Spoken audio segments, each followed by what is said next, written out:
আসসালামু আলাইকুম and very good evening once again.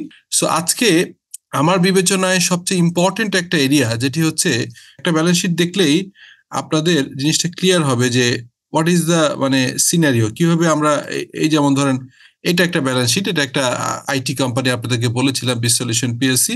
তো ব্যালেন্স শিটে যখন শুরু হয় প্রেজেন্টেশন, তখন ডেফিনেটলি হচ্ছে প্রথম আসে হচ্ছে সবচেয়ে পার্মানেন্ট নেচারের যে অ্যাসেটটা। পার্মানেন্ট ন্যাচারাল অ্যাসেট মানে হচ্ছে যে কম লিকুইড, সবচেয়ে লিকুইড কোনটা? ক্যাশ অ্যান্ড ক্যাশ ইকুইভ্যালেন্ট, এটা হচ্ছে সবচেয়ে liquid. This is most liquid cash and cash equivalent. আর সবচেয়ে কম লিকুইড হচ্ছে plant property equipment. Plant property ইকুইপমেন্টের সাথে আপনারা খেয়াল করেছেন ইনটেনজিবল অ্যাসেট একটা আইটেম আছে, আমরা এখানে দেখেছি। রাইট টু ইউজ অ্যাসেট একটা আমরা দেখতে পাচ্ছি। সো এটার মানে কি, এটা সম্পর্কে হ্যাভ ইউ এনি আইডিয়া? এখানে তিনটা আইটেম যে আমরা বললাম, এই তিনটা আইটেম সম্পর্কে কি ধারণা? কেউ একজন বলেন তো, একটু পার্টিসিপেট করেন। Any idea? Property plan equipment হলো ফিক্সড অ্যাসেট, আর ইনটেনজিবল অ্যাসেট যেটা হলো পেটেন্ট, তারপরে গুডউইল, এটা। আর রাইট অফ ইউজ অ্যাসেটস আর হলো লিজ অ্যাসেট যেটা। হ্যাঁ, আচ্ছা, ওকে, লিজ অ্যাসেট, ফাইন। অন্যরা বুঝতে পেরেছেন উনি কি বলার চেষ্টা করলো?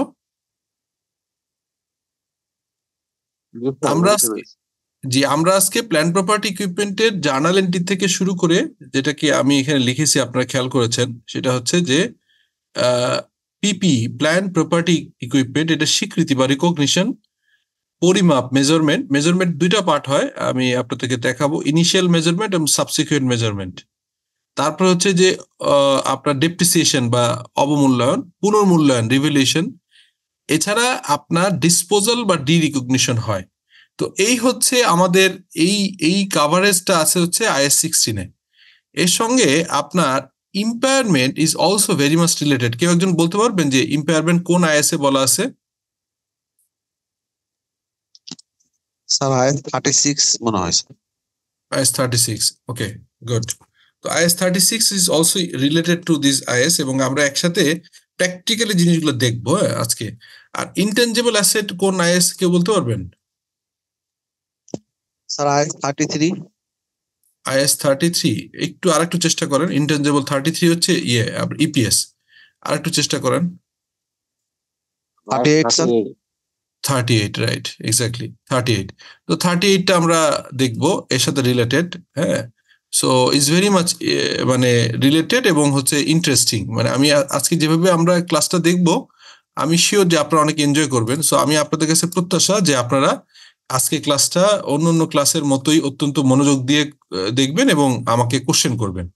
এখন আগের ক্লাসে আমরা অনেক আলাপ করেছিলাম, বা আগের দুইটা ক্লাসে, যে কিরকম ভাবে আপনার IFRS কেন জরুরি, এটা নিয়ে আমাদের কোনো ডাউট নেই। এবং আমরা এখন জানি যে আমরা হচ্ছে যে শুধুমাত্র লিস্টেড কোম্পানিজ না, যেসব কোম্পানিগুলো পায়ের ভিতরে পড়বে, অর্থাৎ পাবলিক ইন্টারেস্ট এন্টিটি, তাদের সমস্ত IAS IFRS সবকিছু মেনে কাজটা করতে হবে। ইভেন প্রাইভেট লিমিটেড কোম্পানি যারা পায়ের ভিতর না, তারাও কিন্তু IAS IFRS মেনটেন করতে হবে।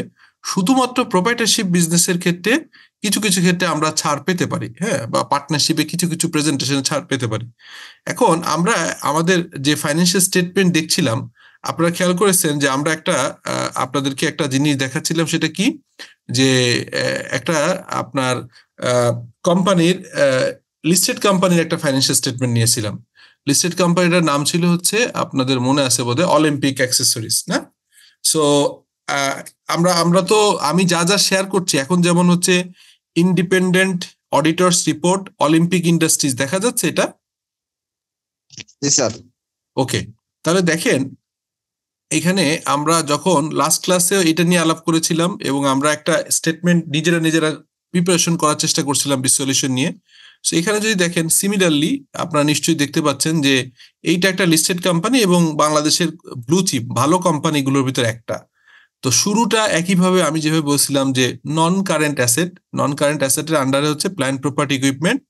এখন এখানে প্ল্যান্ট প্রপার্টি ইকুইপমেন্টের এইটা হচ্ছে প্রেজেন্টেশন, ফেসের প্রেজেন্টেশন, একদম ব্যালেন্স শিটের ফেসে চলে আসছে প্রপার্টি প্ল্যান্ট অ্যান্ড ইকুইপমেন্ট, ব্র্যাকেটে লেখা আছে অ্যাট কস্ট তার মানে এই অ্যাট কস্ট দিয়ে কি বোঝা যাচ্ছে? Less accumulated depreciation. কোনো ইন্ডিকেশন কি এখান থেকে পাওয়া যাচ্ছে বলেন তো? জি স্যার, কি বলেন তো কি? অ্যাট কস্ট বলতে হিস্টোরিক্যাল কস্টের সাথে অ্যাকাউন্ট ডেপ্রিসিয়েশন বাদ দিয়ে করা। আচ্ছা, তার মানে এখানে আমরা বুঝতে পারছি নিশ্চয়ই একাধিক মেথড আছে, তার মানে তো অ্যাট কস্ট বলতো না, তাই না? সো আমরা এটা নিয়ে ডিসকাস করব, আমরা পয়েন্টগুলো লিখে রাখি যে আমরা কি নিয়ে ডিসকাস করব। আমরা এখানে দেখতে পাচ্ছি যে পিপিই, প্ল্যান প্রপার্টি ইকুইপমেন্ট, যেটা এই পিপিই দুইটা মেথড আমরা দেখতে পাচ্ছি। একটাকে বলা হচ্ছে যে টু মেথডস, হ্যাঁ, টু মেথডস। এখানে টু মেথডস, একটা হচ্ছে কস্ট, বুঝলাম, টু মেথডস, এটা নিয়ে আজকে আমরা ডিটেইল ডিসকাশন করব। একটা হচ্ছে কস্ট, একটাকে বলছে কস্ট মেথড,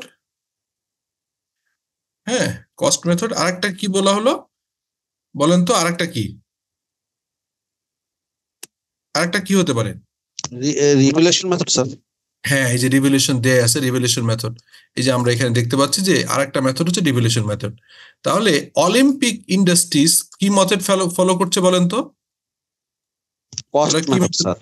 কস্ট মেথড। তার মানে কস্ট মানে কি বোঝা যায়? যে এটা যে দামে কেনা ওইটাই মেনটেন করে, ঠিক আছে। কিন্তু আমরা যখন আপনার দেখবো, এখন যখন আমরা দেখবো যে রিভ্যালুয়েশন, তখন আবার ভিন্ন একটা জিনিস আমরা প্রেক্ষাপটটা দেখবো। যাই হোক, এটা আমরা আপনার এখনই আমরা জিনিসগুলো নিয়ে ডিসকাস করব ডিটেইল।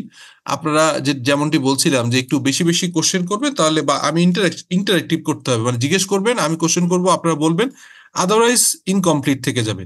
তাহলে আমাদের মূলত উদ্দেশ্য হচ্ছে একটা, এই যে ব্যালেন্স শিট, আমরা যে কোনো ব্যালেন্স শিট খুললেই সেই ব্যালেন্স শিটের শুরুতে যেটা পাই, সেই জিনিসটা হচ্ছে আমাদের শুরুতেই যেটা পাই সেটা হচ্ছে আমাদের এরকম একটা স্টেটমেন্ট থাকে, কি যে আমরা স্টেটমেন্ট অফ ফাইন্যান্সিয়াল পজিশন, তার ভিতরে প্রথম পাই প্ল্যান্ট প্রপার্টি ইকুইপমেন্ট। এই প্ল্যান্ট প্রপার্টি ইকুইপমেন্টের নোট দেয়া আছে, নোট 3। তাহলে আমরা নোট 3টা একটু দেখার চেষ্টা করি এখানে কি বলা আছে। তাহলে আমরা রিলেট করতে পারবো যে আমাদের কি কি জানতে হবে, কিভাবে জানতে হবে, এবং প্রিপারেশনটা আমরা কিভাবে করব। এই যে নোট 3 আমরা এখানে দেখতে পাচ্ছি যে property, plant and equipment refer to accounting policy note 2.919। ওই যে কোন কোন IAS-IFRS এখানে কমপ্লাই করা হচ্ছে সেইটা রেফার করছে। আমরা 2.19টাও দেখবো একটু পরে, হ্যাঁ, তার আগে এটা একটু পড়ি। তাহলে এখানে কি করতেছে যে plan property equipment refer accounting policy, আমরা মনে রাখি যে 2.91 আমাদেরকে দেখতে হবে, এবং অ্যানেক্সার 1 এটা আমরা দেখব। এখানে কি আছে দেখেন, প্রপার্টি, প্ল্যান্ট অ্যান্ড ইকুইপমেন্ট, এখানে দিয়েই বোঝা যাচ্ছে যে ল্যান্ড অ্যান্ড ল্যান্ড ডেভেলপমেন্ট, যত রকম প্ল্যান্ট অ্যান্ড মেশিনারি, যত রকম ইকুইপমেন্ট, সব এখানে থাকবে। কি আছে? ল্যান্ড অ্যান্ড ল্যান্ড ডেভেলপমেন্ট একটা অ্যামাউন্ট আছে। এইটা আপনারা দেখেন 2023 সাল থেকে 2024-এ সিগনিফিকেন্টলি বেড়েছে। তার মানে এটা দিয়ে কি বোঝা যাচ্ছে বলেন তো? এই পিরিয়ডে যে আপনার, আমরা যদি শূন্য, এটা যেহেতু বলছিলাম রাউন্ডিং নিয়ারেস্ট ডলার করা নেই, মানে নিয়ারেস্ট টাকা করা নেই, এটা ফুল ফিগার। তাহলে আমরা যদি দেখি এখানে হচ্ছে 59,86,00,000 টাকা ছিল, 59,86,00,000 সামথিং ছিল 23 সালের জুন 30-তে, যেটা হয়ে গেছে হচ্ছে আপনার মূলত 141,65,00,000 টাকা হয়েছে। তাহলে এই যে 141 মাইনাস 69, তার মানে অলমোস্ট 71 কোটি টাকা নতুন করে হচ্ছে ল্যান্ড অ্যান্ড ল্যান্ড ডেভেলপমেন্ট হয়েছে। সো এইটা অলিম্পিক করতে যে তখন এই অ্যাকাউন্টিং এন্ট্রি করতে হয়েছে ডেফিনেটলি। তো আমরা যদি অ্যাকাউন্টিং এন্ট্রি দেখি, আমরা কি দেখবো বলেন তো? কিভাবে অ্যাকাউন্টিং এন্ট্রিটা করবে? আমরা তখন কি অ্যাকাউন্টিং এন্ট্রি করবো বলেন তো? আমাদের ল্যান্ডটাকে প্রথমে কি করতে হবে? রিকগনিশন। তা ল্যান্ডটাকে আমাদের প্রথম কাজ হবে রিকগনিশন। তা আমরা কি এটাকে কি হিসাবে রিকগনিশন করছি? এই যে ল্যান্ড অ্যান্ড ল্যান্ড ডেভেলপমেন্ট, এটা কি আমরা এক্সপেন্স হিসাবে রিকগনাইজ করছি, নাকি অ্যাসেট হিসাবে, নাকি লাইবিলিটি, নাকি হচ্ছে ইনকাম? বলেন কি হিসাবে রিকগনাইজ করলাম আমরা এটা, বলেন তো? অ্যাসেট হিসাবে। তাহলে ফার্স্ট আমাদের অ্যাসেটটা হয়ে গেল। দেন আমাদের ফর্মুলা অনুযায়ী আমাদের নেক্সট করতে হবে মেজারমেন্ট। এখন মেজারমেন্ট করতে গেলে কি কি লাগবে বলেন তো? এখানে আবার একটা কাহিনী আছে, যে এইখানে দেয়া আছে, খেয়াল করছেন, ল্যান্ড অ্যান্ড ল্যান্ড ডেভেলপমেন্ট। তার মানে ডেফিনেটলি এই ল্যান্ডটা আমরা কিনেছি, এই ল্যান্ডটার যে মৌজা ভ্যালু ছিল সেটার উপরে আমরা হচ্ছে যার কাছ থেকে কিনেছি তার তার অ্যাডভান্স ট্যাক্স দিয়েছি, ভিএটি দিয়েছি, তারপরে গেইন ট্যাক্স থাকলেও যদি এটা দেওয়ার কথা সেলার, কিন্তু বাংলাদেশের কনটেক্সটে বায়াররা দিয়ে দেয়। সো সমস্ত খরচ, রেজিস্ট্রেশন খরচ, সবকিছু অ্যাড করে আমরা এটাকে ক্যাপিটালাইজ করেছি। এই ক্যাপিটালাইজকে বলা হচ্ছে আমাদের মানে ক্যাপিটালাইজ করবার জন্য যে হচ্ছে যে ভ্যালুটা বের করতে হয়েছে সেটাকে আমরা মেজারমেন্ট বলছি। তো আমরা রিকগনাইজ করলাম অ্যাসেট এবং এটা মেজার করে এটাকে ক্যাপিটালাইজ করলাম, সেই কারণেই 69 কোটি টাকা থেকে হয়ে গেল 141 কোটি টাকা। দেন আমরা কি বলছিলাম দেখেন, আমরা এখানে বলছিলাম যেহেতু ল্যান্ড, এটা ডেপ্রিসিয়েশন লাগবে না, এটা রিভ্যালু হতে পারতো, কিন্তু রিভ্যালু কেন হচ্ছে না এখানে বলেন তো, ওয়াই কেন রিভ্যালু হচ্ছে না? বিকজ এখানে অ্যাকাউন্টিং মেথডটা হচ্ছে তারা চুজ করছে হচ্ছে আপনার হচ্ছে কস্ট মেথড। অতএব এখানে আমরা ল্যান্ডের কিন্তু কস্ট মেথড যেহেতু অলিম্পিক ইন্ডাস্ট্রি চেক এটাকে আপনার সিলেক্ট করেছে ইয়ে হিসেবে, সেই কারণে কিন্তু আমরা চাইলেও এটাকে আর ভ্যালু করতে পারবো না। আমরা কি করতে পারবো না, আমরা এটা চাইলেও কিন্তু এটাকে বাড়াতে পারবো না, যেহেতু আমরা আমাদের অ্যাকাউন্টিং পলিসি হচ্ছে যে আমরা কস্ট মেথডে থাকবো। আর কস্ট মেথডে থাকলে একটা অসুবিধা হচ্ছে যে কস্ট মেথডে যদি একটা ল্যান্ড কস্ট মেথডে রাখেন, পরের ল্যান্ডটাও কস্ট মেথডে রাখতে হবে। সমস্ত গ্রুপ অফ অ্যাসেট অর্থাৎ ল্যান্ডকে যদি রিভ্যালু করেন, একটা ল্যান্ড করলে সবগুলো ল্যান্ড করতে হবে, একটা ইকুইপমেন্ট করলে সবগুলো ইকুইপমেন্ট করতে হবে। তার মানে আপনাকে চুজ করতে হবে শুরুতেই অ্যাকাউন্টিং পলিসি যে আপনি কস্ট মেথডে থাকবেন না রিভ্যালুয়েশন থাকবেন। ওকে, তাহলে আমরা বললাম রিকগনাইজ করলাম এটা অ্যাসেট, মেজর করলাম এটা, হিসাব করলাম যে কত ছিল এটার পেমেন্ট, তার সাথে কতটুকু হচ্ছে আদার খরচ হয়েছে, ভ্যাট এবং গেইন ট্যাক্স সহ যেগুলো আসছে, এবং এর সাথে রেজিস্ট্রেশন খরচ আসছে। এবং ল্যান্ড ডেভেলপমেন্টের ক্ষেত্রে হয়তো লো ল্যান্ড ছিল, মাটি ভরাট করার থেকে শুরু করে বাউন্ডারি নির্মাণ করতে হয়েছে, আপনার রাস্তা করতে হয়েছে, তারপর ড্রেনেজ করতে হয়েছে, এটা ল্যান্ড ডেভেলপমেন্টে চলে গেছে। আর ল্যান্ড যেহেতু একটা ডেপ্রিসিয়েশন হয় না, যেহেতু এটা কখনোই এটার ভ্যালু কমে না সাধারণত, আমরা যদি কখনো ভ্যালু কমতে পারে তখন ডেপ্রিসিয়েশন না করে আরেকটা জিনিস করি, আমরা তখন ইম্পেয়ারমেন্ট টেস্ট করি। আপনাদের কোশ্চেন থাকতে পারে যে ল্যান্ড স্যার বলছেন যে ইয়ে হয় না, ডেপ্রিসিয়েশন হয় না, তাহলে ল্যান্ড তো ভ্যালু কমতে পারে। এর আমরা অতীতে দেখেছি, আমি 2008 সালে শান্তার হেড অফ ফাইন্যান্স হিসেবে, head of accounts and finance হিসেবে জয়েন করেছিলাম। তো তখন আমি যেটা দেখেছি 8 থেকে 10 সাল পর্যন্ত গুলশানের বা বারিধারার ডিপ্লোম্যাটিক জোনের যে জায়গাগুলোর দাম 7 কোটি 8 কোটি টাকা কাঠা হয়ে গেছিল, সেটা কিন্তু পরবর্তীকালে 2010 সালের শেয়ার মার্কেট ধসের পরে 2012-13 সালে ওই 8 কোটি টাকায় 4-5 কোটি টাকায় নেমে আসছিল, অর্ধেক পর্যন্ত নেমে আসছিল। সো ল্যান্ড ডেপ্রিসিয়েশন হয় না, এটা যেমনি সত্যি, তেমনি বিভিন্ন কারণে ল্যান্ডের ভ্যালু কিন্তু কমার চান্স থাকে। এই চান্স, এই যে কমে যাওয়ার যে চান্স, সেটাকে আমরা বলছি হচ্ছে কি, সেটাকে আমরা বলছি যে এটাকে ইম্পেয়ারমেন্ট টেস্ট করতে হবে। অর্থাৎ যদি ল্যান্ড যে জিনিসটা কমে যাওয়ার কোনো চান্স থাকে, তখন আমরা এটাকে বলছি ইম্পেয়ারমেন্ট। সো এই কারণে এই যে সঙ্গে সঙ্গে আমি ইম্পেয়ারমেন্টটা এনেছি। আর রিভ্যালুয়েশন কি? রিভ্যালুয়েশনটা হচ্ছে যে আপনি কস্ট মেথডে না থেকে রিভ্যালুয়েশন থাকতে পারেন। আর শেষে হচ্ছে ডিরিকগনিশন অথবা ডিসপোজাল। অর্থাৎ কোনো ল্যান্ড যদি আপনি সেল করে ফেলেন, তাহলে এটাকে আপনার ডিরিকগনাইজ করছেন। যেমন এখানে রিকগনাইজ করলেন অ্যাসেট, যেটা আপনার ডেবিট হলো অ্যাসেট এবং ব্যাংক ক্রেডিট ক্যাশ হলো, ব্যাংক অথবা ক্যাশ ক্রেডিট হলো। তাহলে এই রিকগনিশন যখন করলেন, মেজারমেন্ট এবং রিকগনিশন প্রায় কাছাকাছি সময় একইভাবে করলেন। এটাকে যখন সেল করলেন তখন আমরা কি ডিসপোজাল বা ডিরিকগনিশন বলছি। সো এখন জিনিসটা বোঝা গেল যে আমরা আসলে কি করব এবং কিভাবে কাজটা করি। সো এখন এই যে 69 কোটি টাকা যে ল্যান্ডটা আমরা বললাম যে ওরা কিনেছে, হ্যাঁ, সো এইটা যখন কিনেছে তখন তাদের অ্যাকাউন্টিং এন্টিটি কি দিব, কে একজন বলেন তো? Sir cash, asset debit to, মানে ল্যান্ড ডেবিট টু ক্যাশ আর ব্যাংক ক্রেডিট।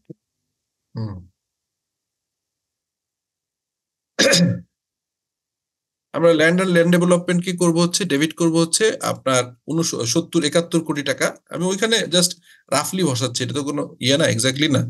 আমরা ধরেন এখানে মোস্টলি হচ্ছে ব্যাংক থেকে করেছি, কিছু হয়তো পেটি ক্যাশ থেকে কিছু খরচ হয়েছে। আমরা ব্যাংক ডেবিট করি হচ্ছে লেটসে 70 কোটি 50 লাখ, আর কিছু কিছু টাকা আমরা পেটি ক্যাশ থেকে দিয়েছি এই জন্য, বা আমরা হয়তো ক্যাশ ইউজ করেছি বা বিভিন্ন সময় ক্যাশ দিয়েছি, এটা আমরা ক্যাশকে ক্রিয়েট করলাম। So this is basically our হচ্ছে আমাদের এন্ট্রি, অ্যাকাউন্টিং এন্ট্রি। হ্যাঁ, তো এটা আমরা করে ফেললাম। সো দিস ইজ বেসিকলি আমরা প্রথমে হচ্ছে এই ভ্যালুটা বের করে আমরা যেটা করলাম, এটার হচ্ছে রিকগনিশন করে ফেললাম যেটা অ্যাসেট হবে এবং এটাকে ভ্যালু করে ফেললাম। So this is the part 1 আমাদের কমপ্লিট হয়ে গেল। এরপরে এই ল্যান্ডটা আপাতত আর তেমন কোনো কাজ থাকবে না, যেহেতু আমরা এটাকে কস্ট মেথডে থাকছি। আমরা কিন্তু এটাকে রিভ্যালু করাবার কোনো আপাতত প্রয়োজন নেই, যেহেতু আমরা এটাকে কি করছি, এটাকে আমরা রাখছি হচ্ছে কস্ট মেথডে। একটা জিনিস দেখতে হবে কোন রকম ইম্পেয়ারমেন্টের জন্য ইম্পেয়ারমেন্টের কোন ইন্ডিকেশন আছে কিনা, মানে আমাদেরকে টাইম টু টাইম চেক করতে হবে whether there any indication. Indication মানে আমরা জানি কোন চান্স আছে কিনা, মানে কোন রকম কোন নতিজা আছে কিনা। ইন্ডিকেশন যদি থাকে যে না এটাকে ল্যান্ডটার দাম কমতে পারে, so if the case if if if this is the case, দাম কমার চান্স থাকে, যদি ইন্ডিকেশন থাকে তাহলে আমরা যেটা করব তখন আমরা এটাকে ইম্পেয়ারমেন্ট টেস্ট করব। If there is a indication then will test, আমরা টেস্টে দেখলাম যে না এটা ইন্ডিকেশন আছে, তখন আমরা ইম্পেয়ারমেন্ট টেস্ট করব। আর ইম্পেয়ারমেন্ট টেস্টে যদি দেখি যে না আমাদের জিনিসটা কমে যাচ্ছে, তাহলে আমরা ওটাকে কমাই দিব, তখন আমাদের এন্ট্রি হবে হচ্ছে ইম্পেয়ারমেন্ট লস ডেবিট আর ওই land and land development credit. বোঝা গেল জিনিসটা ভাই? এইটুকুর ভিতরে কোনো কোশ্চেন আছে যেটুকু বললাম আপনাদেরকে সোফার, যেটা বললাম? না স্যার। ওকে ওকে, আচ্ছা। না এখানে ডিফারেন্ট ডিফারেন্ট গ্রুপ আছে, তো এই জন্য আমি বললাম যে কারো কোনো কোশ্চেন থাকলে আপনারা বলেন, আমি তাড়াহুড়া করবো না। ইনফ্যাক্ট কোনো ক্লাসে আমরা এই পর্যন্ত তাড়াহুড়া করি নাই। ওকে, তাহলে আমরা অ্যাকাউন্টিং এন্ট্রিও দেখলাম। এবার আমরা ওইখানে আরেকবার যাই, আমরা দেখি যে এখানে বলছিল যে ল্যান্ড অ্যান্ড ল্যান্ড ডেভেলপমেন্ট বা প্ল্যান প্রপার্টি ইকুইপমেন্টের 2.1 কি বলছে একটু আবার কুইকলি চেক করি। 2.19।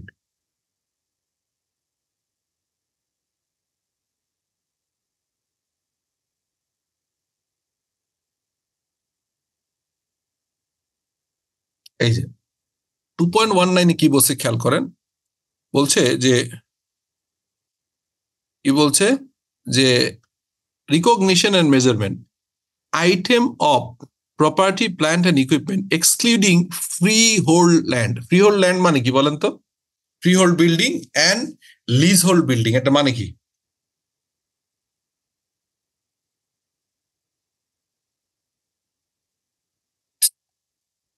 আমরা অনেক সময় লিজ নেই, লিজটা আবার এই প্ল্যান প্রপার্টির আন্ডারে আসবে না, এটা লিজেরটা আলাদা একটা আইএফআরএস আছে, আইএফআরএস 16 আন্ডারে আসবে। তাহলে বলছে আইটেম প্রপার্টি প্ল্যানের equipment excluding free land and freehold land and freehold building and leased hold building are measure at cost less accumulated depreciation আর measured at costless accumulated depreciation and accumulated impairment loss। ওই যে আমি already impairment loss সম্পর্কে বলে দিচ্ছি, if any.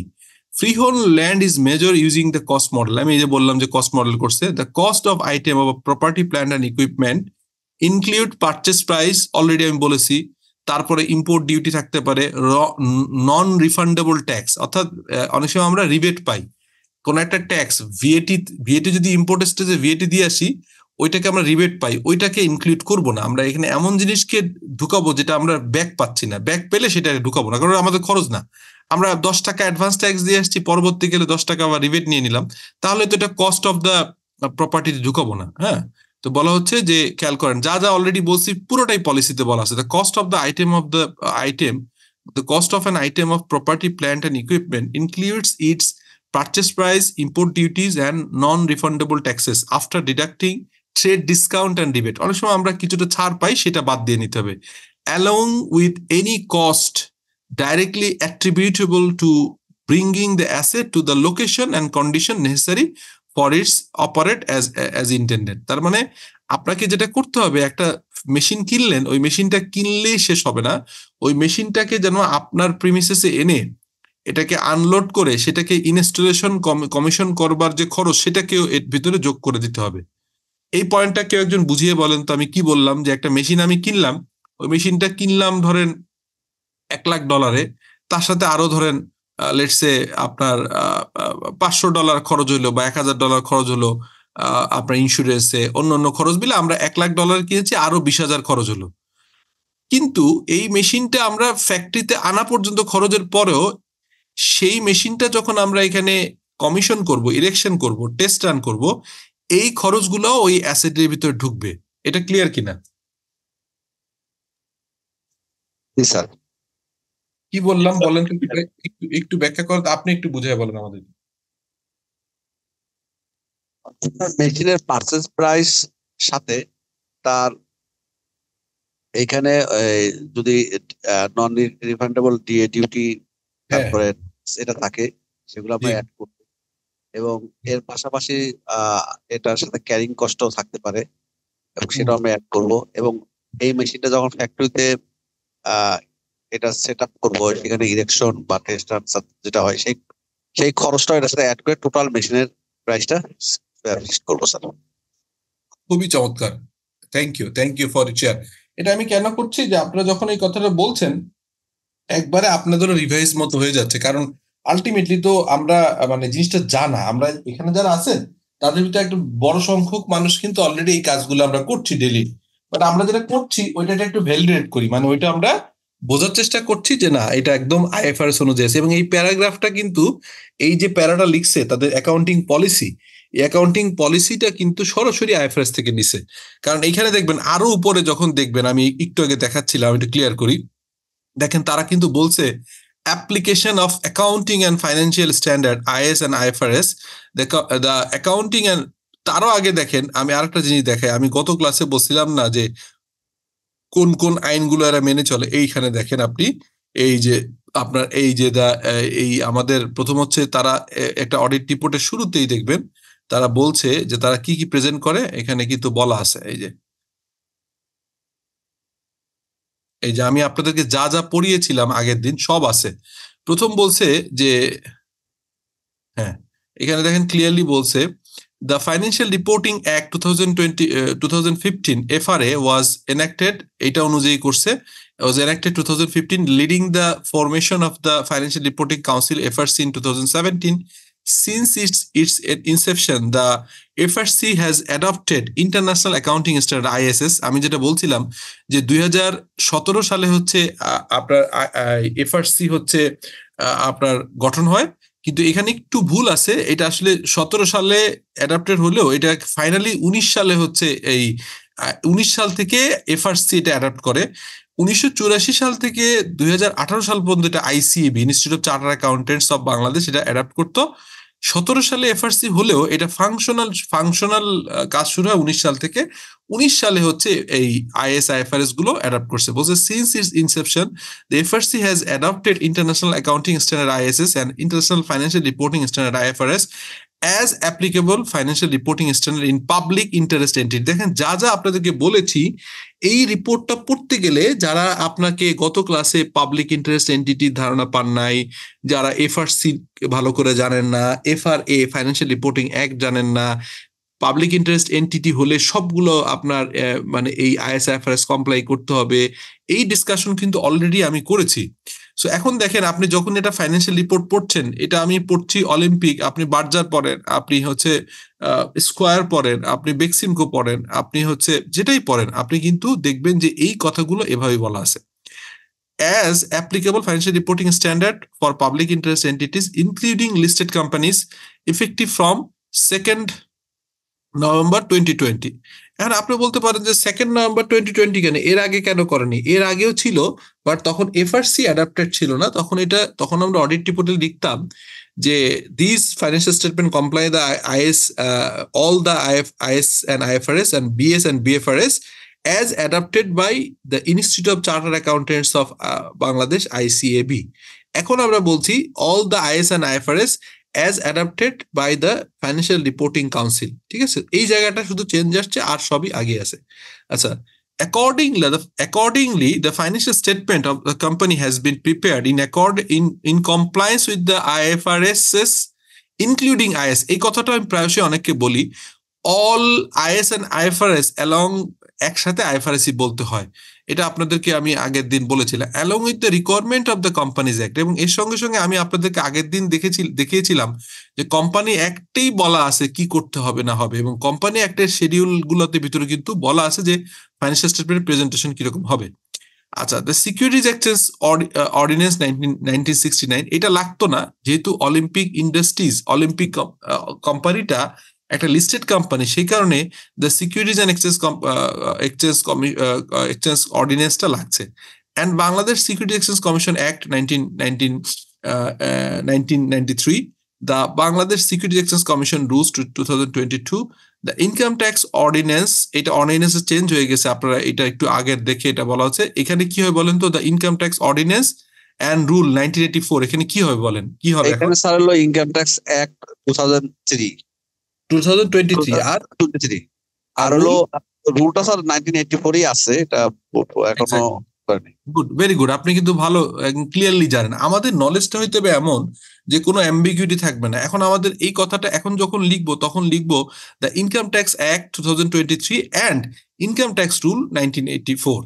আচ্ছা, the value added tax and supplementary duty act 2022, the value added tax and supplementary duties rules 2016, the financial reporting act 2015, as well as the rules and regulation of Dhaka Stock Exchange and Chattogram Stock Exchange CEC and central depository Bangladesh limited. CDBL হচ্ছে আমরা যে paper share গুলো আগে দেখতাম, সেই paper share গুলো এখন আসলে পেপার শেয়ার নাই। এই পেপার শেয়ার গুলোকে এখন ডিম্যাট করে সবগুলোকে ডিজিটালাইজ করা হয়েছে। এই কারণে এই সিডিবিএল এর রুল গুলো লিস্টেড কোম্পানিগুলোকে মেনে নিতে হয়। যদি তারা লিস্টেড থাকতে চায়, পেপার শেয়ার থাকলে তখন এটাকে ডিলিস্টেড হয়ে যায়। হ্যাঁ, এটা আমরা জানি। The format and presentation of the financial statement follows the requirement of IFRS. তা আমি যে IS1 আগের দিন পড়ালাম আপনাদেরকে, এই ফরম্যাটটা হবে IS1 অনুযায়ী। আর আপনাদেরকে বলেছিলাম যে 2027 সালের 1 জানুয়ারিতে IS1 থাকছে না, তখন কোনটা হবে বলেন তো? IFRS 18। তার মানে এটাও আমরা জানি। সো আমরা আজকের এই ক্লাসগুলোতে যারা করছেন তারা কিন্তু মানে যে কোনো ভাইবা বোর্ডে এই জিনিসগুলো দেখবেন কমন থাকবে। সিএফও হিসেবে যাবেন, হেড অফ ফাইন্যান্স হিসেবে যাবেন, অ্যাকাউন্টস এর ম্যানেজার, রিপোর্টিং পারপাস এগুলো আসবে, এই জিনিসগুলো আসবে। The format and presentation of the financial statement follows the requirement IFRS which may differ slightly from those outline the companies act. আমি আগের দিন আপনাদেরকে বলেছিলাম যে বাংলাদেশের কনটেক্সটে প্রাইমারি রেগুলেটর যে কোনো কোম্পানির জন্য প্রথম রেগুলেটর হচ্ছে দ্য কোম্পানিজ অ্যাক্ট। এটা আসলে RJC, register of joint stock companies and firms. এইটা হচ্ছে the companies act 1994 as amended by 2020। এখানে এটুকু লিখে দিলে আরো ভালো হইতো, কারণ কোম্পানি একটা রিসেন্টলি সেকেন্ড অ্যামেন্ডমেন্ট হয়েছে 2020 সালে। তো সেইটা অনুযায়ী কিন্তু এই কোম্পানিজ অ্যাক্টের যে শিডিউলটা আছে, এই শিডিউলের প্রেজেন্টেশনটা স্লাইটলি ডিফার করে IFRS এর সাথে। আমরা এটা আসলে কোম্পানি অ্যাক্টেডটা না করে IFRS এটা করবো, এইভাবেই কিন্তু আমরা এটাকে নিয়ে নিয়েছি। ঠিক আছে, এক। সেকেন্ড হচ্ছে যদি এটা ইন্স্যুরেন্স কোম্পানি হয় তখন এটা লিখতে হতো যে IFRS companies act and the insurance act. হ্যাঁ, তারপর যদি এটা ব্যাংকিং কোম্পানি হতো তাহলে লিখতে হতো IFRS companies act and the banking act. এভাবে করে যতগুলো রেগুলেশন লিখতে হতো। However such differences are not consider material. এই যে ধরেন কোম্পানি অ্যাক্টের প্রেজেন্টেশনের সাথে সামান্য সামান্য যে ডিফারেন্স আছে IFRS এর, এটা ইমম্যাটেরিয়াল দেখে আমরা এটাকে ইগনোর করছি। And the management believes the IFRS format provide better clarity and presentation for share holders. তার মানে যে কথা আপনাকে বললাম, কোম্পানি অ্যাক্টের সাথে IFRS এর প্রেজেন্টেশনের স্লাইটলি ডেভিয়েশন থাকলেও কোম্পানির ম্যানেজমেন্ট এবং বোর্ড অফ ডিরেক্টরস মনে করছেন এবং ফাইনালি আপনার এজিএম এ শেয়ার হোল্ডার অ্যাপ্রুভ করছেন যে আমাদের কোম্পানি একটার সাথে যে স্লাইটলি ডিফার করছে হচ্ছে IFRS রিকোয়ারমেন্টে, IFRS রিকোয়ারমেন্টটা ফলো করলে বেটার ক্ল্যারিটি এবং হচ্ছে বেটার প্রেজেন্টেশন হয়। দেখেন কত চমৎকার, ভালো লাগলো না রিপোর্টটা পড়ে? যে আপনারা এখন মানে পুরো জিনিসটা যে গত 2-3 ক্লাসে যা বললাম সবগুলো কাভারেজ হয়েছে না? ওকে, এখন দেখেন আগের দিন আপনাকে বলছিলাম যে IFRS বলতে কি বোঝা যায়। IFRS comprise of international financial reporting standard IFRS, international accounting standard IAS and interpretation মানে ব্যাখ্যা। হ্যাঁ, আমার ওই যে কনসেপচুয়াল ফ্রেমওয়ার্কের ক্লাসগুলোর পরে দেখবেন যে আমি ওই ক্লাসগুলোর সাথে প্রিভিয়াস ভিডিও দিয়ে দেবো। ইন্টারপ্রিটেশন মানে IFRS এর ব্যাখ্যাগুলো থাকে। হ্যাঁ, কতগুলো ইন্টারপ্রিটেশন। তারপর রিপোর্টিং পিরিয়ড কি আমি বলছিলাম যে রিপোর্টিং পিরিয়ডটা মাস্ট। আজকে ক্লাস যারা মিস করছে তারা কিন্তু আমার মনে হয় যে ভিডিওটা অবশ্যই দেখে নিয়ে বলেন, বিকজ এই ক্লাসটা কিন্তু আমরা অনেক ডিটেইল করে আলোচনা করছি। The financial reporting period, the financial period of the company spans 1 year। তার মানে একটা বছর ধরে করা হয়, এটা 1 বছরই করতে হবে। IS1 এর 2টা কথা বলা আছে, একটা হচ্ছে 1 year অথবা 52 উইকস। তো 52 উইকস এই অ্যাপ্লিকেশন কেউ করে না, 1 বছরই করে। মানে আমরা যে ক্যালেন্ডার ইয়ারটা যেটা করি 1 জুলাই থেকে জুন 30, এটা হচ্ছে লোকাল কোম্পানি। আর এমএনসি গুলো তাদের প্যারেন্টের অনুযায়ী, এবং ব্যাংক এবং ইন্স্যুরেন্স গুলো হচ্ছে জানুয়ারি টু ডিসেম্বর হয়, মানে 1 বছরই করে, 52 উইকস করে না কেউ। The financial period of the company spans 1 year, starting from July 1 to ending on 30th June. এরপর কি বলছি? আচ্ছা, ফাংশনাল অ্যান্ড প্রেজেন্টেশন কারেন্সি, দেখেন সবগুলো কথা আমি কিন্তু IS1 বলছিলাম। The financial statement are prepared and presented in Bangladesh currency, BDT বা টাকা, which is the company's functional currency. All figure have been rounded off to the nearest টাকা আনলেস স্টেটেড আদারওয়াইজ। এখন দেখেন এই জায়গাটা যে বললো, আমি গতদিন একটা কথা বলছিলাম, আপনারা খেয়াল করছিলেন? বলেন তো কি বলছিলাম? ওদের স্টেটমেন্ট দেখে একটা বলছিলাম যে তারা রাউন্ডেড অফ করে না, এটা ভুল করছে বা করলে পারতো। এখন দেখেন তারা বলতেছে all the figure have been rounded of to the nearest টাকা আনলেস স্টেটেড আদারওয়াইজ, কিন্তু তারা কিন্তু ওখানে আপনার রাউন্ডেড অফ করে না। যাই হোক, এটা মেজর কোনো ইস্যু না এটা। আচ্ছা, লেভেল অফ প্রিসিশন হচ্ছে the figure in the financial statement have been rounded of to the nearest টাকা, মানে পয়সা রাখেনি এখানে, ফ্র্যাকশন রাখেনি, পয়সা ফ্র্যাকশন রাখেনি। তারপরে বলছে the component of the financial statement, আমরা জানি the financial statement including following component are required by IS1, যেটা 27 সালে হবে IFRS 18। Presentation of the financial statement of financial position, balance sheet, ব্র্যাকেটে দিয়েছি একই জিনিস। Statement of profit or loss, এখানে ইন্স্যুরেন্স কোম্পানি আইনে এই প্রফিট অল লস না বলে প্রফিট অ্যান্ড লস বলে। আমাদের কেউ বিভিন্ন সময় ভুলে আমরা statement of profit and loss বলি, এটা IFRS অনুযায়ী এটা হবে না, এটাকে আমাদের বলতে হবে, কারণ একই সঙ্গে প্রফিট এবং লস করা সম্ভব না। এই জন্য এটা হবে statement of profit or loss and other comprehensive income. Third হচ্ছে statement of change in equity. 4th number হচ্ছে স্টেটমেন্ট অফ ক্যাশ ফ্লো আর notes to the financial statement including a summary of significant accounting policies and explanatory information. তারপরে এই যেটা পড়ছি এটাই কিন্তু এই 5 নম্বরের পার্টে আমরা পড়ছি, 2.1, 2.2, 2.3, 4, 5 এটা পড়ছি। যেটা কম্পারেটিভ ইনফরমেশন বলছি 1 বছরের দেয়া, এখানে আমরা জানি। আচ্ছা, কনসিস্টেন্সি প্রেজেন্টেশন, এটা আমরা জানি। কনসিস্টেন্সি প্রেজেন্টেশন মানে আমরা একই রকম ফরম্যাট রাখছি, এটা চেঞ্জ করবো না। হ্যাঁ, আর কোন কোন আইনগুলো কমপ্লাই করছে দেখেন, এইখানে দেখেন একই জায়গায় আপনারা একটা জিনিস খেয়াল করেছেন কিনা, যে আমরা ওইখানে লিখলো হচ্ছে যে কোম্পানি অ্যাক্ট 1984, এখানে লিখছে 2023, তাহলে ওখানেও একটু ঠিক করা দরকার। যাই হোক, এখানে companies act 2023, companies tax ordinance. আমরা কিন্তু এই একটা লিস্টেড কোম্পানি ফাইন্যান্সিয়াল স্টেটমেন্ট পড়তে যে কিছু কিছু মেজর ডেভিয়েশন বা ছোটখাটো ভুলগুলো আমরা বের করতে পারছি, কারণ আমরা রুলগুলো জানি। Securities and exchange commission ordinance 1969, act 1973, valuated.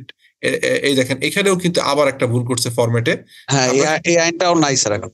হ্যাঁ, তার মানে এই যে ঘটনা ঘটছে, কি ঘটনা ঘটছে, যে এই স্টেটমেন্ট একটা লিস্টেড কোম্পানি করতে যেও কিন্তু কোনো কোনো জায়গায় একটু ভুল করছে, কিন্তু আমাদের কাছে এই ভুলটা কিন্তু থাকছে না। আর একটা ভুল করছে, সেটা যদিও হচ্ছে এটা না আমরা নাও ধরতে পারি। দ্য কাস্টমস অ্যাক্ট 1969 না, এখন হচ্ছে কাস্টমস অ্যাক্ট 2023। Right right. আচ্ছা, Bangladesh labour law 2020 as subsequently amended in 2013। তার মানে এইখানেও কিন্তু কোম্পানি অ্যাক্টের ক্ষেত্রে আমরা বলে দিতে পারতাম, যেহেতু এখানে as amended বলছে, যেটা আমি বললাম।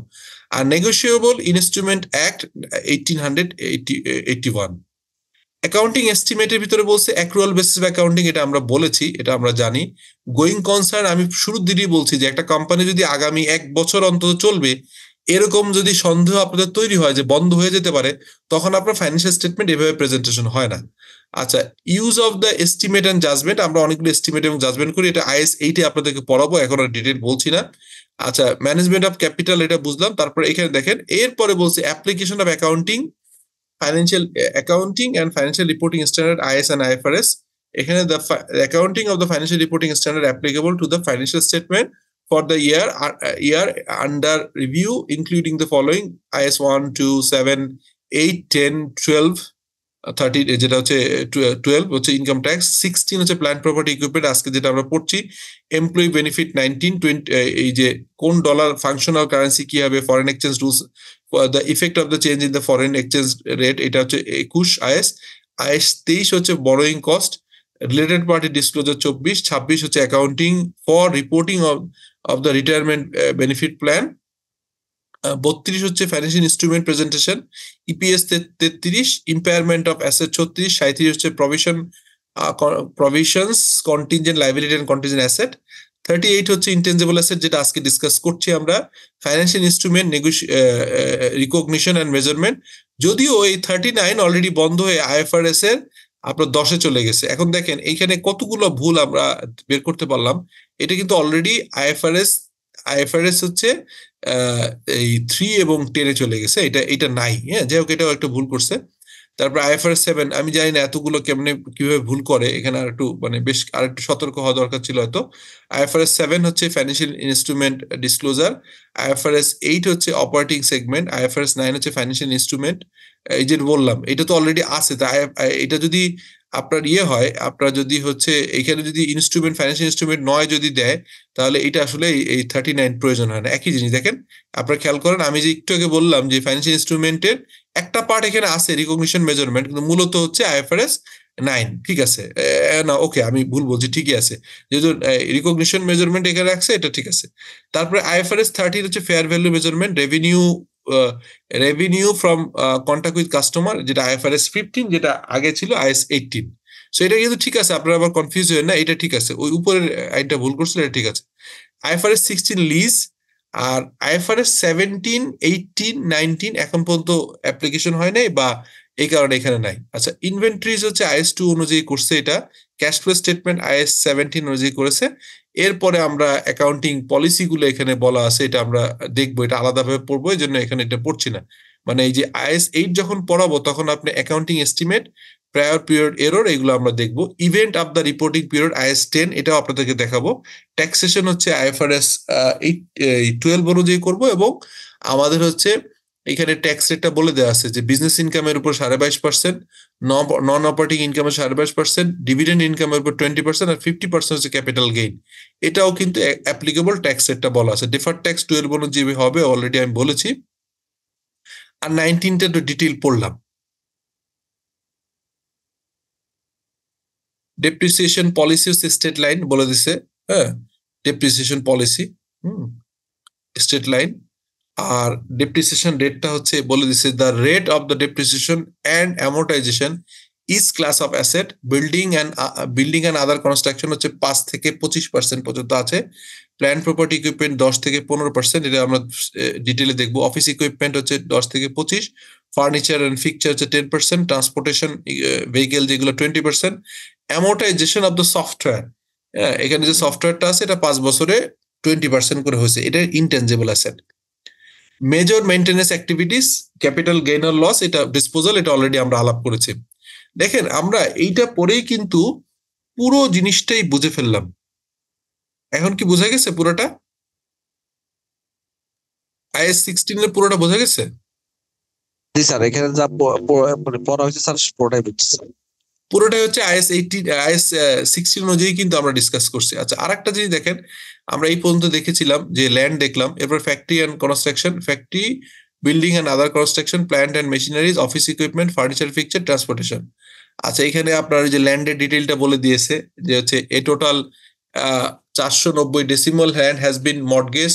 এখানেও কিন্তু লিখে দিতে হয় আপনার যে মর্টগেজ আছে কি নাই, ফ্রি আছে এটা বল দিছে। দেখেন এখানে বলছে যে আপনার এই ল্যান্ডটা মর্টগেজ করা আছে হচ্ছে against the term loan receive from United commercial bank and the city bank limited as detail. আমরা 13.01 এবং 13.1 এবং 2 ডিটেইল বলা আছে।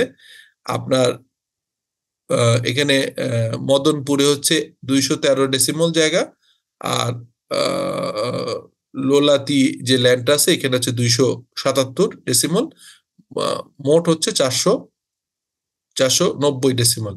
Addition to the plant and machinery amounting of, এই যে এখানে যে অ্যামাউন্টটা বলা আছে, ডিটেইল অ্যানেক্সার শিডিউল দেওয়া আছে। এই শিডিউলটা আবার কোথায় আছে আপনি জানেন? এই শিডিউলটা দেওয়া আছে আপনার প্ল্যান প্রপার্টি ইকুইপমেন্ট একটা শিডিউল লাস্টে আপনি পাবেন। এটাও কিন্তু প্রত্যেকটা ফাইন্যান্সিয়াল স্টেটমেন্টের পার্ট, এটা থাকতে হয়। ঠিক আছে,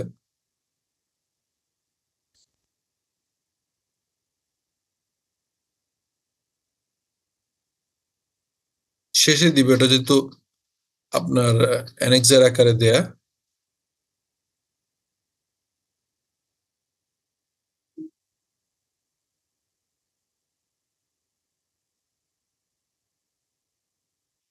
টোটাল ব্যাংক গ্যারান্টি সবকিছুই দেওয়া আছে। আপনার ফাইন্যান্সিয়াল স্টেটমেন্টটা যদি পড়েন আপনার ভালো লাগবে আর কি।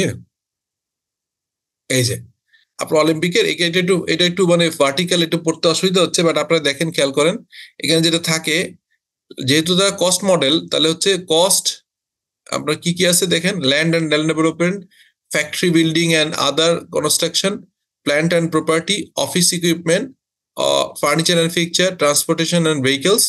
এটা দেখেন আপনার হচ্ছে 30 জুন 2024 এবং 30 জুন 2023, এটার আপনার কম্পারেটিভ ফিগার আছে। এবং দেখবেন যে অ্যাট কস্ট 2023 কত ছিল, এডিশন ডিউরিং দি ইয়ার, মানে এই পিরিয়ডে কত কেনা হয়েছে। যে আমি একটু আগে দেখালাম যে ল্যান্ড কেনা হয়েছে 71 কোটি 69 লাখ টাকা। এই দেখেন আমি যেটা অ্যাকাউন্টিং এন্ট্রি দেখালাম অলরেডি তো আছে। ফ্যাক্টরিতেও কিছু অ্যাড হয়েছে, আপনার হচ্ছে প্ল্যান্ট অ্যান্ড মেশিনারিজ কিছু হয়েছে। আবার এই নেগেটিভটা কেন কেউ বলতে পারবেন? এটা বলেন তো কি, এটা কি? এই যে ডিসপোজাল বললাম না, সেল অফ ফিক্সড অ্যাসেট, তার মানে এটা এডিশন, এটা ডিসপোজাল। তা আমি এই যে একটু আগে আপনাদেরকে শুরুতে বললাম যে এডিশন হয়, এডিশন হচ্ছে এই যে রিকগনিশন মেজারমেন্ট এডিশন হয়, আবার ডি রিকগনিশন হয়। হ্যাঁ, তো সেইটা তো আমরা এখানে পেলাম, যে আমরা দেখলাম যে প্রত্যেকটা অ্যাসেটের হচ্ছে আপনার এডিশন হচ্ছে, আবার কিছু কিছু অ্যাসেটের সেল হচ্ছে। যেমন ল্যান্ডের কোনো সেল নাই, ফ্যাক্টরি বিল্ডিং এর কোনো সেল নাই, কিন্তু প্ল্যান্ট অ্যান্ড মেশিনারি সেল আছে কিছু, অফিস ইকুইপমেন্ট পুরোনো কিছু সেল করেছে, ফার্নিচার অ্যান্ড ফিকচার সেল করেছে, এবং হচ্ছে ভেহিকেল কিছু সেল করেছে। এই টোটাল সেল দিয়ে তারপরে আমরা কি দেখলাম এখানে দেখেন, তাহলে এটা হচ্ছে কস্ট, তাহলে হচ্ছে টোটাল কস্ট কত পেলাম, লেস হচ্ছে অ্যাকুমুলেটেড ডেপ্রিসিয়েশন, এই ডেপ্রিসিয়েশন ক্যালকুলেশন করে আমরা ক্লোজিং ভ্যালুটা পেলাম। সো খুবই ক্লিয়ারলি বোঝা গেছে না এটা ভাই? জি স্যার। ওকে, আচ্ছা, এই যে এত, জি জি বলেন। কোশ্চেন করা যাবে প্লিজ, আমি তো কোশ্চেনের জন্যই বসে থাকি, জিজ্ঞেস করি, বলেন। আমরা একটা প্রজেক্ট ওপেন করেছি, নিটিং প্রজেক্ট। এটা জার্মানিতে আমরা ফ্যাক্টরি ভাড়া নিয়েছি। হ্যাঁ, আর মেশিন পত্র পুরো বছর জুড়ে এসছে। এখন আমার দুইটা কোশ্চেন, এটার কি ফিনান্সিয়াল স্টেটমেন্ট আমরা কি করব নাকি পরের বছরে গিয়ে 30 জুনে করব?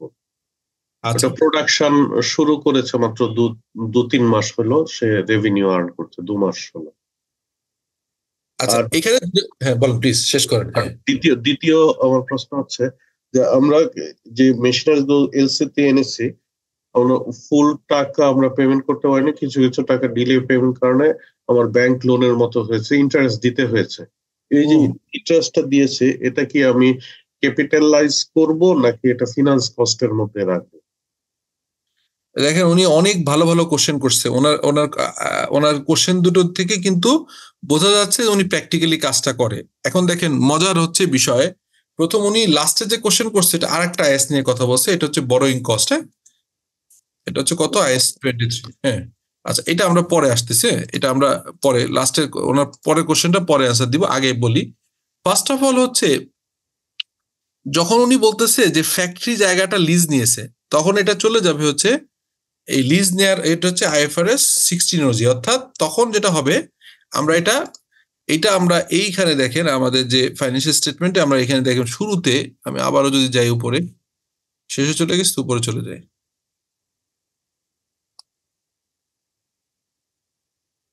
অ্যান্সারটা দিই।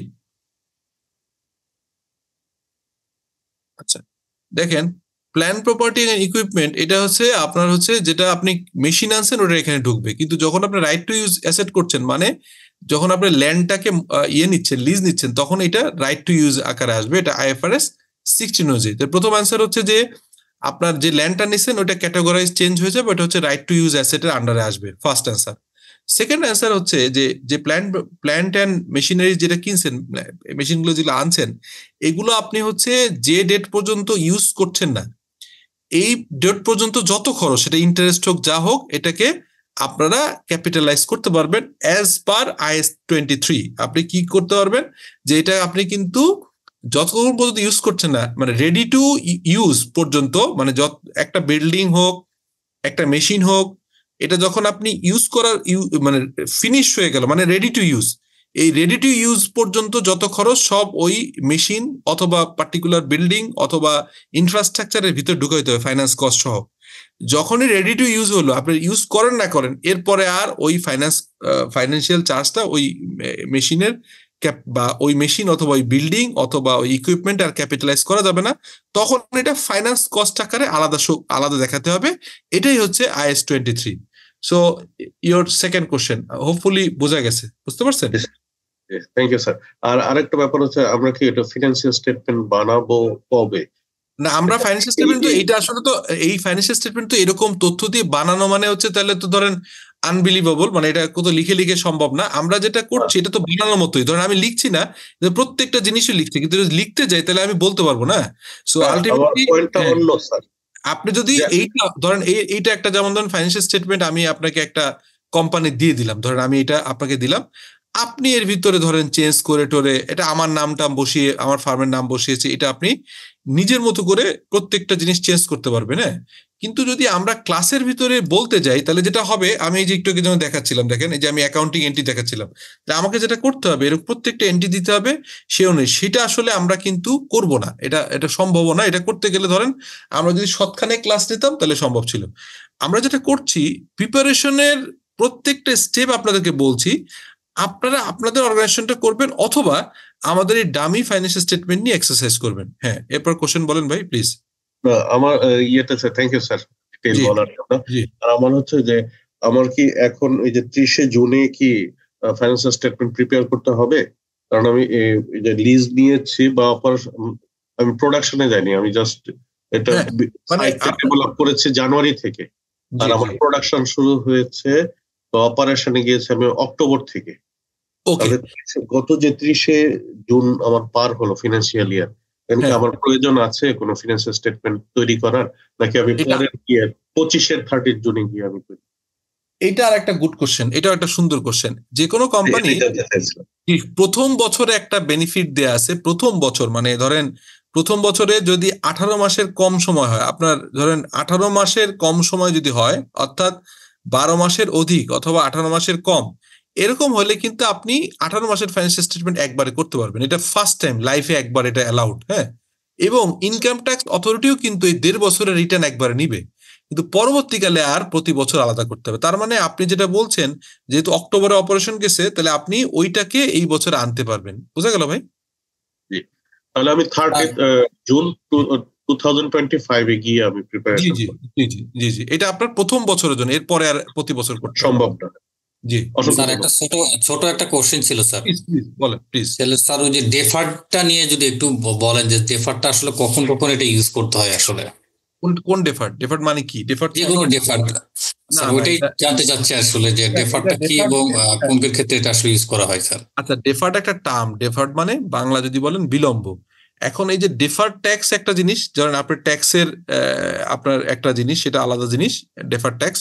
আর উনি যে ডেফার্ড বললো সেটা ভিন্ন জিনিস। উনি যেটা মিন করছে সেটা হচ্ছে উনি যে ক্যাপিটাল মেশিনারিজ গুলো ইম্পোর্ট করেছে, ওইটার মেশিন গুলো চলে আসছে। মেশিন যেহেতু চলে আসছে এবং উনি এটাকে বলে হচ্ছে ইরেকশন এন্ড কমিশনিং, যখন ওখানে বসায় টেস্ট রান করে ফেলছে, তখন কিন্তু অ্যাসেট ডান। তাহলে অ্যাসেট যদি ডান হয়, তাহলে পেমেন্ট যদি দেরি হয়, তখন কি হবে? এই যে একটু আগে যে এন্ট্রিটা দেখাচ্ছিলাম, খেয়াল করেন, এই যে আমি যদি একইভাবে ওনারটা যদি বলতাম যে ইকুইপমেন্ট, হ্যাঁ আমি খেয়াল করেন না, ভালো আপনার কোশ্চেনটা ভালো। হ্যাঁ, কোশ্চেন করবেন, মানে কোনো কোশ্চেনই কিন্তু কোনো ভুল কোশ্চেন হয়। হ্যাঁ, সব কোশ্চেনই মেরিট আছে, হয়তো আপনারা বুঝতে। ইকুইপমেন্ট যদি উনি ইকুইপমেন্ট আর মেশিনারিজ বা যাই বল, ইকুইপমেন্টস অথবা মেশিন যাই করুক, উনি হচ্ছে এটা আপনার করছে, আনছে, ঠিক আছে। হ্যাঁ, তো এটা যদি এনে থাকে তাহলে হচ্ছে আপনার উনি মেশিন আছে, এটা কি হয়েছে, উনি ওনার কথা অনুযায়ী এটা ধরেন লেটসে 10 কোটি টাকা, আমি জাস্ট সিম্পল বললাম 10 কোটি টাকা উনি হচ্ছে মেশিনের ভ্যালু। তার ভিতরে ব্যাংক থেকে অলরেডি চলে গেছে, ধরেন ব্যাংক থেকে চলে গেছে, উনি পেমেন্ট করে ফেলছে, ধরেন আমি তর্কের ক্ষেত্রে দিলাম 8 কোটি টাকা, আমি জাস্ট ইজি আকারে বলছি। এখন ওনার লাস্ট কোশ্চেনের অ্যান্সার ছিল এইটা। এখন উনি নেক্সট টাকাটা দেয়নি এখনো, তখন যেটা হবে, তখন হচ্ছে পেয়াবল হবে পার্টির নাম। ধরেন আপনি চায়নার কোন আনছে, চায়না কনস্ট্রাকশন বা কিছু একটা দিয়ে এনেছে, তো এইটা যখন এনেছে তখন কিন্তু ওই কোম্পানি পেয়াবল ক্রিয়েট করে ফেলবে। পেয়াবল যে কোম্পানির নাম, ওইটাতে আমরা পেয়াবল করলেই হবে। সো আরো 2 কোটি টাকা পেয়াবল। এখন এই যে উনি বেনিফিটটা নিল পরে টাকা দিচ্ছে, এটাও ওয়ান কাইন্ড অফ ডেফার্ড, এটাকে বলে ডেফার্ড পেমেন্ট। ঠিক আছে, উনি যেটা বললেন। আরেকটা ডেফার্ড হয় হচ্ছে কোম্পানি শুরু হয়েছে কিন্তু আপনার হচ্ছে এইটার ইয়েটা মানে খরচগুলো মানে রেভিনিউ এখন আসে নাই, এটা আপনার বড় জোর কিছু ডিফার্ড পেমেন্ট থাকতে পারে। কিরকম ডিফার্ড পেমেন্ট? ধরেন আপনি হচ্ছে একটা কোম্পানি তৈরি করছেন, এই কোম্পানিটা অনেক বেশি খরচ করে ফেলছেন, নর্মালি এটা ইনিশিয়াল বছরে লস হইলেও লস চার্জ করতে হবে। অর্থাৎ আপনি কোম্পানির কোনো সেলস নাই, কোনো রকম রেভিনিউ নাই, কিন্তু আপনি অলরেডি কোম্পানি ফরমেশন প্লাস কিছু অলরেডি অফিস ফিকচার নিয়ে ফেলছেন, কিছু খরচ হয়েছে, যেগুলো অফিস টফিস নিয়েছেন, ল্যান্ড বিল্ডিং কিনেছেন, ওটাতে অ্যাসেটে চলে গেছে, ওটার সমস্যা নেই। কিন্তু আপনি একটা কতগুলো স্টাফ নিয়েছেন, তারপরে কোম্পানি ফরমেশনের খরচ হচ্ছে, আইডিয়ালি প্রথম বছর ওইটা খরচ আকারে চার্জ করতে হবে। তাহলে আপনার ইনকাম স্টেটমেন্ট কি হবে? আপনার ইনকাম স্টেটমেন্ট পিকুলিয়ার নেচারের হবে। আপনার ইনকাম স্টেটমেন্ট তখন এইখানে আমি যখন প্রফিট অ্যান্ড লস করছি তখন এইখানে নেট সেল 0 হবে, কিন্তু এর এই তারপরে জিপিও থাকবে না, এটা 0 হবে। 0-র পরে এইখানে এসে কিছু কিছু খরচ অ্যাডমিনিস্ট্রেশন আসবে, কিছু কিছু সেলিং এর খরচ থাকবে না, লজিস্টিক্সে কিছু থাকতে পারে, হ্যাঁ মার্কেটিং হয়তো থাকবে না। এটা থাকার পর কি হবে? এখানে নেট লস আসবে। সো তার মানে এইটা যখন আপনি চার্জ করছেন তখন ডেফার্ট করার সুযোগ নেই। এখন কোশ্চেন হচ্ছে, আপনি তখন বললেন যে আমি এই খরচগুলো এত ভলিউমে করছি, অনেক বেশি হয়ে গেছে, আমি এই বছরে একবারে চার্জ করতে চাচ্ছি না। তখন অডিটর যদি অ্যালাউ করে in the scope of the IFRS, তখন হয়তো এই মেজর এক্সপেন্ডিচার যেগুলো হলো এটা হয়তো 2 বছরে ইকুয়াল ভাগ করে দেখাতে পারে। এই যে 10 টাকা খরচ করে 5 টাকা চার্জ করলেন এই বছরে, আর পরের বছরের জন্য 5 টাকা রাখলেন, এইটাও deferred expense. Is it clear? এখন বোঝা গেছে ভাই? Thank you sir, thank you so much sir, খুবই ক্লিয়ার স্যার।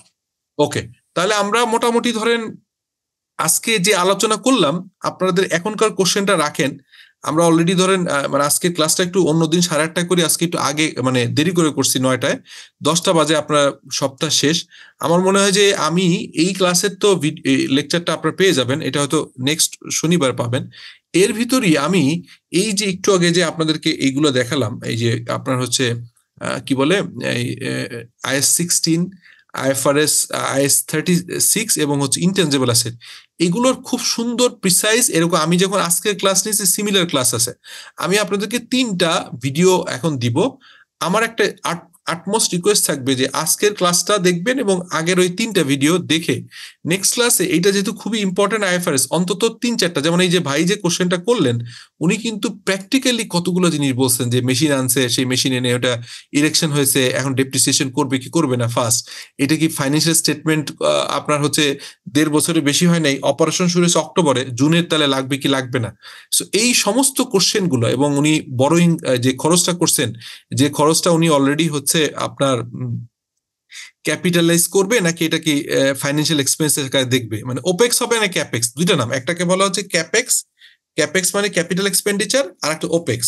যখন আপনি কোনো জিনিসকে ক্যাপিটালাইজ করছেন, অর্থাৎ যখন মেশিনের সাথে অ্যাসেটাইজেশন করছেন, তখন ক্যাপেক্স বলে। আর যখন এটাকে খরচ আকারে চার্জ করছেন ইনকাম স্টেটমেন্টে, আমি দেখাই আপনাদেরকে আবারও, ধরেন এখানে যখন এইখানে যত খরচ এগুলো সব ক্যাপেক্স, সরি সব হচ্ছে opex, all are opex. But যখন আমি এইখানে ব্যালেন্স শিটের ভিতরে যে প্ল্যান প্রপার্টি ইকুইপমেন্ট যখন ঢুকিয়েছি, তখন এটাকে ক্যাপেক্স করা হয়েছে। তাহলে ক্যাপেক্স আর ওপেক্স বুঝলাম। তাহলে ওনার কোশ্চেনটা ছিল যে আমি যে খরচগুলো করলাম কোনটুকু আপনি ক্যাপিটালাইজ করতে পারবো। আমি অ্যান্সার দিলাম রেডি টু ইউজ, এর আগ পর্যন্ত আপনি সমস্ত খরচগুলোকে প্ল্যান্ট প্রপার্টি ইকুইপমেন্ট ঢুকাইতে পারবেন। এরপরে যখন রেডি টু ইউজ হয়ে গেল, মানে এখন আর ইউজ করবেন, অলরেডি মেশিন রেডি, ইকুইপমেন্টের ইরেকশন কমিশন হয়ে গেছে, তখন আপনি আর ক্যাপিটালাইজ করতে পারবেন না, তখন এই অ্যাডমিনিস্ট্রেটিভ হেডে অথবা এর আন্ডারে ফাইন্যান্সিয়াল চার্জ আকারে এটাকে দেখাইতে হবে। তো এই যে কোশ্চেনগুলো আমি আজকে আলাপ করলাম খুবই প্র্যাকটিক্যাল। সো আপনারা এই ক্লাসগুলো আরেকবার দেখবেন, দেখে নেক্সট ক্লাসে এই ভাই যেরকম কোশ্চেন করলো এরকম কোশ্চেন করলে আরো বেশি ইন্টারেস্টিংলি বুঝতে পারবেন। ঠিক আছে ভাই, আজকের মতো শেষ করি। আচ্ছা স্যার, আরেকটা ছোট কোশ্চেন, এই যে মেশিন অপারেট করতে যে ইঞ্জিনিয়ার যে আনতে হয়েছে, মানে ট্রেনিং দেওয়ার জন্য, এক সপ্তাহ হোটেলে থাকা খাওয়া, তার টিকেটে, এই খরচগুলো কি আমরা ক্যাপিটালাইজ করতে পারবো নাকি এটা অ্যাডমিনিস্ট্রেটিভ এক্সপেন্স হিসেবে? Another good question, another very good question. First of question হচ্ছে যে এই খরচগুলো আসলে আনঅ্যাভয়েডেবল খরচ, অর্থাৎ এটা কিন্তু ওই এমপ্লয়ি বা যারা আসছে এটা কিন্তু তারা একবারেই ঘটনা করছে, এটা বারবার হবে না। সো যখন এটা একবার হয়েছে, এই এই ইরেকশন করবার আগ পর্যন্ত মানে মেশিন একদম টেস্ট রান করে ওকে এখন কমার্শিয়াল অপারেশন শুরু করতে পারবেন, এর আগ পর্যন্ত যত খরচ, ধরেন চাইনিজ ইঞ্জিনিয়ার আসছে, তাদেরকে অ্যাকোমোডেশন করছেন, তাদেরকে কিছু পারডিএম দিয়েছেন, এই সমস্তগুলো কিন্তু লজিক্যালি আপনি এটা অ্যাড করে দিতে পারবেন। শুধুমাত্র যেদিন মেশিন রেডি টেস্ট রান হয়ে গেছে, আপনি প্রোডাকশন পরে করেন আর এখনই করেন, এটা আসা যাবে না। ওই দিন থেকে আর কোনো কিছুই এখানে ঢুকানো যাবে না। তখন কোথায় ঢুকবে?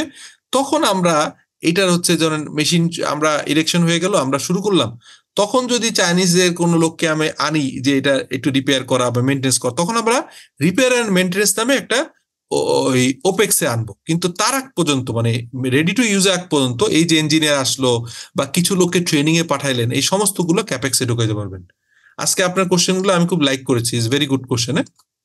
তো থ্যাংক ইউ। এরকম কোশ্চেন করবেন, জি কোশ্চেন করলে জিনিসটা ক্লিয়ার হবে, কারণ আইএসআইএফআরএস তো সবাই পাবেন, বাট এই কোশ্চেন তো আমাকে পাবেন না লাইভে এরকম কোশ্চেন করে করে, যেটা আপনার জানার ইচ্ছা সবগুলা ইনস্ট্যান্ট অ্যান্সার পাচ্ছেন, এইটা হবে না। ভিডিও দেখেও শিখতে পারবেন, কিন্তু যখন আপনি লাইভে থাকবেন, লাইভ ক্লাসে থাকবেন, তখন বিউটি হচ্ছে আপনি সব কোশ্চেন গুলো করলে আপনি ইনস্ট্যান্ট অ্যান্সার পেয়ে যাবেন, এবং পরবর্তীকালে এই ভিডিওটা থেকে যাচ্ছে, তখন কিন্তু আবারও আপনি মানে ঘুরে ঘুরে দেখতে পারলেন যে কি কোশ্চেন করছিলাম, উনি কি অ্যান্সার দিয়েছে। সো প্লিজ একটু দেখেন। Thank you. আসসালামু আলাইকুম।